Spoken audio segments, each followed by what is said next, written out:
Hi! Come travel back with me dito sa Mount Napulak at Mount Tingalang sa Iloilo. Mga taga Ito yung first time kong umakyat ng bundok ng 3 a.m. Ang goal namin dito is sunrise view sa summit. It's a new experience in my hiking era. Wow! Ano ba yung trail ng Bagaya? Sa hiking, hindi dapat talaga mawawala ang tubig. Syempre dito, may unlimited refill. And of course, your own flashlight. Para may liwanag sa dilim. O, diba? So dito, malapit na kami ng summit. Around 6 to 6:12 a.m.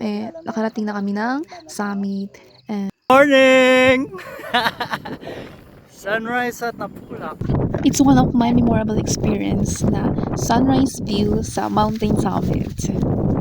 Nakakapagod siya pero it's so satisfying pag nasa summit ka na talaga.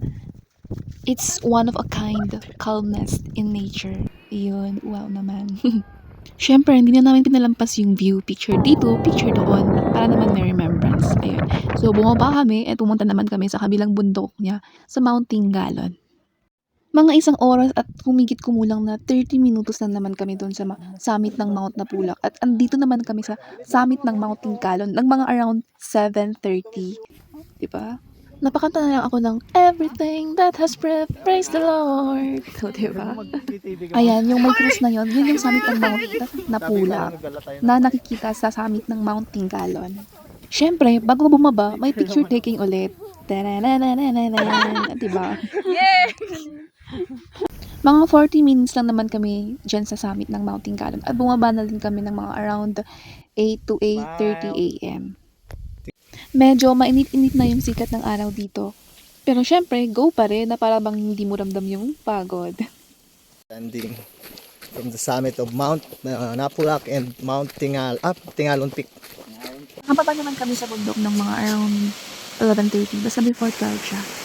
Buti na lang yung trails dito, meron ding mga shaded parts. At meron din kaming mga tinawid na mga rivers. Carry lang naman kasi mababa lang naman yung mga tubig that time. As a group of 4 girls na nag-hike dito, we are really thankful sa tatlo naming guide na very responsible and patient and of course helpful sa amin. And it's a good thing na wala naman kaming mga nakitang mga basura sa daan. Kasi sabi nga nila, leave nothing but footprints, take nothing but memories. So, hike responsibly. Ayan, so that's the end of our hike experience doon sa Iloilo. So, for the next time, thank you and please like and subscribe. Bye-bye!